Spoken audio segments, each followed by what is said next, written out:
Hey there mga my loves, Aries! Happy Sunday everyone! So bago rin tayo magsimula, nabatiin ko muna ang lahat ng hi and hello sa mga bagong viewers. Thank you po na nandito kayo. Sana magstay din kayo together with my pabalik-balik na mga viewers ni Aries, cross-watchers ni Aries at kung may Aries placement sa kanilang natal or birth chart, maraming salamat po. So ako po si Ann, tuloy po lahat dito, no? At sa mga hindi pa nakakaalam, mayroon pa po tayong other channel. Ang link po niyan is nasa ating description box. Yes, dyan ko po nilagay, no? So dyan sa ating other channel, meron din tayong mga ina-upload na daily collective readings. Yes, you heard it right, no? Daily.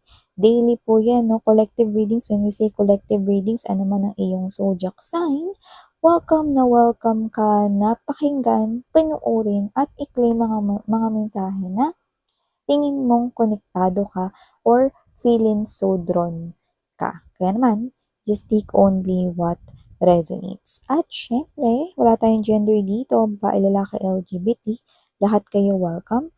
Pwede nyo rin pong pagpalit-palitin yung mga roles kung gusto ninyo since this is general reading.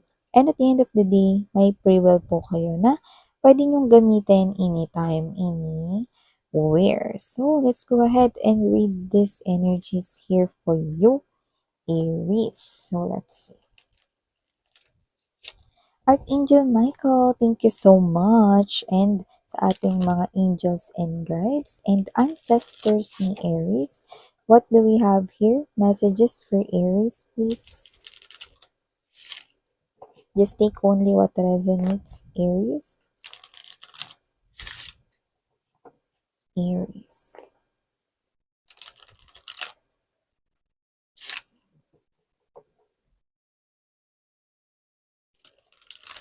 Ay, may nakita tayo mga babes, no? Alam niyo yung parang, meron kayong baby hair. Yung iba baby hair na mahaba, yung iba naman bangs yun, no? Na parang hindi mo siya pwedeng hawakan or hawiin kasi meron kang ginagawa. So, either iniiwasan mong madumihan yung mukha mo, kaya hinahayaan mo lang kahit na parang um, natatouch niya yung face mo or yung eyes mo na parang may irritableng posisyon yan, no? This could be your reading, Baka meron kang ginawa na parang, kunwari, humawa ka ng uling. Pero hindi mo pwedeng hawiin yung bangs mo or yung baby hair mo, no? Na tumatama sa yung eyes. Kaya, eyes or face, no? Yan. Just take how this resonates. So, baka nag-ihaw kayo, madami yung kamay nyo, or baka nag-drawing kayo, nag-painting kayo, no? Yan. Okay. Kung hindi naman, okay lang yun. Binanggit lang natin kasi nakita natin.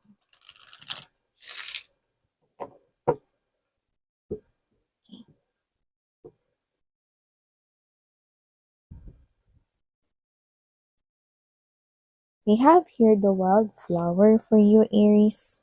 Present din dito, serendipity. And dito din, king. Yeah. We also have here this wisdom. Present din dito ang flow. And dito din ang mother. Okay. Bottom of the deck, we have here union. Princess of borderline. Okay. And the box offering. Okay. So, nakita ko dito Aries, no, na meron ditong energy kung saan meron dito na muli ka ditong parang makakatagpo, no? It looks like or appearing to you as somewhat coincident, no? Or parang chance na random lang, yan, ganyan, no? I do see na kung sino man siya, na pwedeng childhood friend mo siya rito, no? Or kalaro mo dati, kaklase mo dati, mga ganyan. Ang tagal-tagal na. Ganong klase ng energy. Halos hindi nyo na mamukhaan yung isa't isa, pero may resemblance pa rin na parang si ano to, parang pamilyar yung mukha nito, yun no. So, nagkita na ba tayo? Nag-aral ka ba sa ganito? Sa paaralang ganito? Or tumira ba kayo ng pamilya mo dito? Gano'n. Sabi niya ikaw yun, yan. So, may gano'ng klase ng energy, may feeling na parang kilala mo siya 'no. So, parang siguro meron ka ditong makaka-bump or makakabungguan 'no, somewhere and for some reason 'no, parang yung mukha niya nagbago nga pero parang may ano pa rin, resemblance na yun yung mukha niya noon, eh. Alam niyo yun, yung parang kahit sobrang tagal hindi niyo nagkita parang, ano kamukha nito yung kalaro ko dati, ba't parang hindi kaya siya yung kalaro ko? Parang, "Uy!" Ganyan 'no. Bigla kang nag-drop dito ng tanong na, "Tumira ka ba sa ganitong klase ng barangay bla bla bla street? Nag-aral ka ba sa mababang pamantasan?" 'Yan 'no. 'Yan, so nakita ko rito na yung pagkikita na yun ay maaaring, madugtungan ng inyo ritong friendship. So, magkikita pa kayo ulit. Kasi nakikita ko na sa time na yun, nagmamadali kayo. So, either papasok kayo sa trabaho, you're on your way to work, or you're going home and you need something to do. Puwedeng may gagawin kang errands kaya nagmamadali ka din. So, ano man 'yan, nagmamadali ka sa araw na 'yan, pero nakikita ko rito magkakapalitan kayo rito ng social media accounts or magkakapalitan kayo ng phone number, 'yan 'no. So, nakikita ko dito maliban diyan, Aries, meron din ditong energy 'no, kung saan meron kang madi-discover na something about you. 'Yan. You're gonna learn something about you.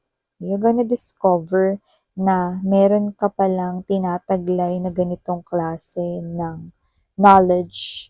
Parang katalinuhan pala ito na nadiskubre mo sa iyong sarili. So, hindi ko sinasabi mga babes na bopuls ha or whatever 'no. So, parang this is something here na, "Ay, may matalino pala ako dito.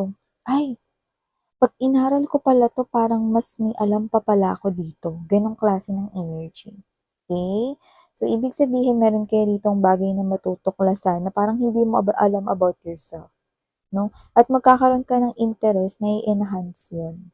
Palawigin pa yung kaalaman mo na 'yun, 'yan. Parang ikaw 'to na out of the blue, may ginagawa ka and then suddenly yung ginagawa mo is parang biglang, "Uy, paano ko 'to nagawa?" Gano'n 'no, may gano'ng bagay minsan 'di ba, parang, "Uy, paano ko 'to nagawa?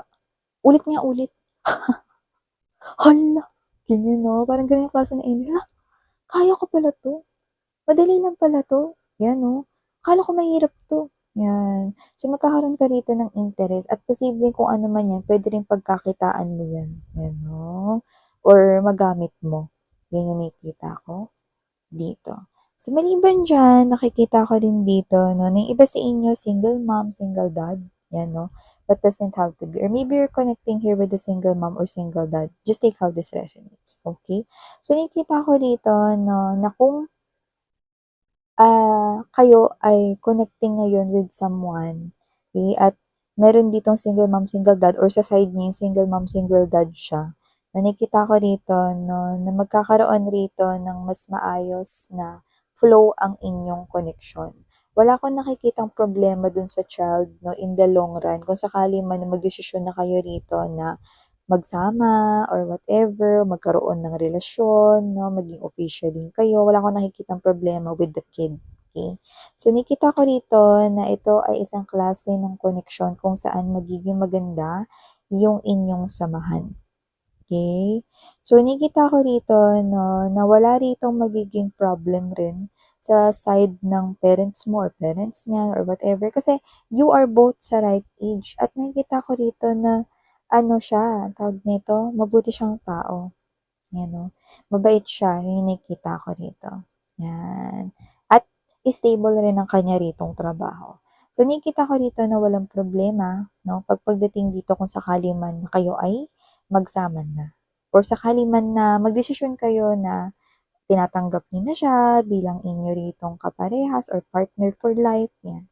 Wala akong nakikitang gano'n and lumalabas siya as well na someone na aalagaan kayo ng anak mo. Maalaga siya rito, yung nakikita ko rito.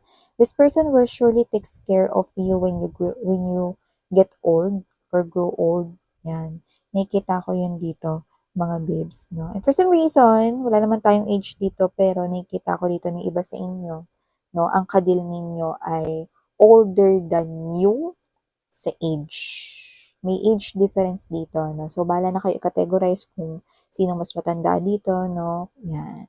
Okay? So, maliban diyan nakikita ko rin dito 'no, ng iba sa inyo possible na meron kayong boyfriend, girlfriend right now, 'yan.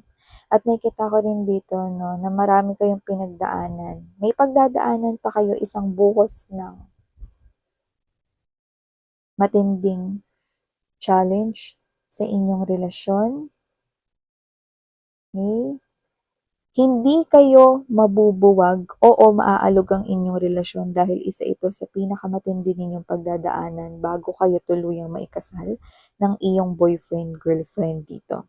Ano, isang malakas na buhos ng bagyo, challenge, no, with the box of rain, pero hindi kayo matitinag. Oo, mayuyugyog or maaalog rito ang inyong koneksyon, pero magiging matibay kayo at kayo ay mas titibay pa, 'no? Hindi lang ang inyo ritong samahan, kundi ang inyong pagmamahalan din. Ang taray!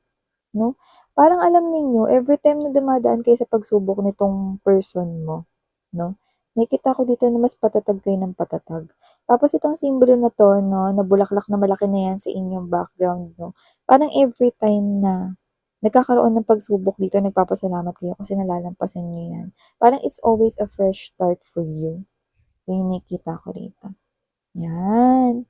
So nakikita ko rito mga babes 'no, that instead, of, um, um, being swayed by the problem 'no, parehas kasi kayo naghahanap ng solusyon and lagi kayong hawak kamay 'no, sa paghanap ng solusyon. So nakikita ko rito 'no, na bago kayo mag-settle down, siguro may mga mag-boyfriend, girlfriend diyan, bago kayo magpakasal meron muna kayo ritong isang malupitang challenge pero huwag kayong mag-alala kasi malalampasan niyo 'yan together. Okay? So, parehas kayong maganda kasi parehas kayo ritong matured mag-isip at parehas din kayo na ayaw ninyong mawala yung isa't isa, 'no? Kaya ang gusto ninyong mawala dito yung problema. Very good kasi yung problema yung gusto ninyong mawala, 'no? Problema ang kailangan nating tanggalin, hindi tayo ang mawa-wash out dito. Very good. So, maliban diyan nakita rin ako rito 'no, na yung iba mukhang, meron ditong parang paalis, pero pansamantala lang naman siyang aalis 'no. So, hindi ko alam kung family member ba yun, pero yung iba puwedeng yung boyfriend, girlfriend ninyo. Ayan na ba yung malaking challenge, miss, yan? Sa iba, that's a little message 'no, pero mukhang iba pa yung matindi na yun 'no. Maaaring ito ay isa lang or bahagi lang ng mensahe na nakapaloob dito, pero nakikita ko rito na posibleng pansamantala na malayo muna kayo sa inyong partner kasi posibleng meron siya ritong aasikasuhin 'no, or puwedeng related yun sa trabaho or issue sa kanilang family. Pero yung iba hindi naman yung partner niyo 'to, possible na kayo pa nga ito 'no, na puwedeng temporarily na malayo muna sa inyong mga parents, 'yan or inyong family dito 'no. So, maaaring kayo yun na may aasikasuhin kayong something important, 'yan. Pero temporary lang naman 'yan. Nakikita ko rin dito na magbabalik din 'yan 'no, magbabalik din kayo sa kanila, 'yan. And meron ditong energy 'no, I think hindi 'to magre-resonate sa lahat. Meron pa kayong lolo't lola 'no, na nasa probinsya or malayo sa inyo. Dalaw-dalaw din daw naman kayo sana 'no, kahit malayo sana makagawa kayo rito ng time na bisitahin sila or bisitahin siya, 'yan. Lalo na kapag ano, kunwari 'pag nakakausap niyo siya sa phone or sa video call 'no, since advanced naman yung technology ngayon, gusto niya kayo makita in person, eh. Siguro lagi niyong binabanggit na, "Dalaw naman kayo dito sa probinsya," 'yan, o kaya sinasabi niyo dito, "Ang dami ng ano, ang dami ng bunga nitong puno dito, bibigyan ko kayo nito." 'Yan, may gano'n. Parang ano, tinatawag nila kayo na punta naman kayo 'no, or they're saying that directly, pero yung iba puwedeng dinadaan sa, parang ano na, malago na rito yung mga tanim dito, yan 'no, or parang gawa na yung likod ng bahay, may gano'n sila. Pero yun ang isang pagpaparating na dalaw naman kayo, yan. Parang gano'n, Aries 'no. May nakaka-miss sa inyo rito, someone na, parang, um, parents or grandparents, yan 'no. Someone missing you, actually hindi lang kayo, kung may kapatid rin kayo, yes, or the whole family. Yan. So, maliban diyan nakita rin ako dito ng energy 'no, gala galore naman tayo. May nakikita tayo ditong pasyal kung saan puwedeng ito mga babes 'no, ay biglaan. Pero carry lang kasi ready ka naman ditong sumama 'no, at maaaring tangayin ka rito ng iyong mga friends 'no. So, alam mo yung parang, "Uy dali mo bis ka na 'no." Ta's yun pala 'no, meron ng van nandun na pala yung iba. So, ewan ko ano, siguro dahil nauso rin sa inyo rito yung drawing, kada magpaplano puro drawing, kulang na lang magkakulay at i-post sa museum ang inyo ritong mga pagkikita na laging napo-postpone, naka-cancel 'no. Pero dito mga babes, nakikita ko na matutuloy ito 'no. So, pasyal ito like pag-unwind ng mga stress 'no. So, nakikita ko dito that you will be with your soul tribe 'no, and more likely, mga kaibigan mo yun, yung nakikita ko rito, okey? Especially kung yung kaibigan mo na yun is possible na may kotse or meron siya ritong parang sa family nila 'no, is may kotse, 'yan 'no. Pero iba puwede rin naman na mag-rent or whatever 'no, 'yan, okey. So, maliban diyan na last but not the least message here for you, Aries, nakikita kita dito 'no, na mag-isa, possible na meron ka ritong malalim na iniisip, 'yan 'no. At dito sa iyong pag-iisa na nakikita ko rito na possible na meron din ditong ikaw makausap, 'yan. Basta yung alone ka lang, doesn't have to be that you're inside your room. Kasi dito nakita ko may lalapit sa'yo, eh. So, puwedeng lumabas ka 'no, na dinate mo yung sarili mo 'no, pumunta ka sa mall, kumain ka mag-isa or whatever. Meron akong nakikita sa'yo ritong lalapit, eh, lalo na kung single ka, 'yan. So, nakikita ko rito that this person here is not someone stranger, okey? This is someone here na kilala mo. Maybe you're not close with this person, pero makakasama mo siya dun sa day na yun, 'yan 'no, na gusto mong mapag-isa, 'yan. Okay, puwedeng at first 'no, mainis ka kasi parang yung energy mo is parang gusto ko nga mag-isip, eh. Gusto ko nga mapag-isa, eh, 'yan 'no. Tapos nakita ko naman 'to si ano, ayan. So, nakikita ko dito mga babes 'no, na makakasama mo siya dun sa day na yun, okay, and the universe allowed it to happen. At nakikita ko rito na kung sino man yung energy na yun, okay, makakausap mo pa yan ulit. Kasi for some reason, puwedeng hindi mo sa kanya ikuwento yung problem mo, puwedeng naramdaman niya na may problema ka kasi kita sa face mo or sa aura mo, 'no? And posibleng 'pag nakita ka niya ulit, kamustahin ka niya, tanungin ka niya. So, hindi lang yun yung inyong, pag-uusap 'no, na huli. Kung saan man kayo rito parang feeling mo nagkataon lang kayo nagkita pero hindi, 'di ba? So, nakita ko rito 'no, na magkakaroon pa kayo ulit ng pag-uusap 'no, at posibleng yun na yung maging hudyat 'no, na baka maging close na kayo or yun na yung simula ng pagiging close ninyo. 'Yan, for some reason yung iba ano yun, opposite gender 'no, LGBTQs of course, okay? Just take how this resonates. Alright, ito yung mga mensaheng nakuha ko for you, Aries. Thank you so much sa oras mo and again, I'm Yan, sarang iyo love and light.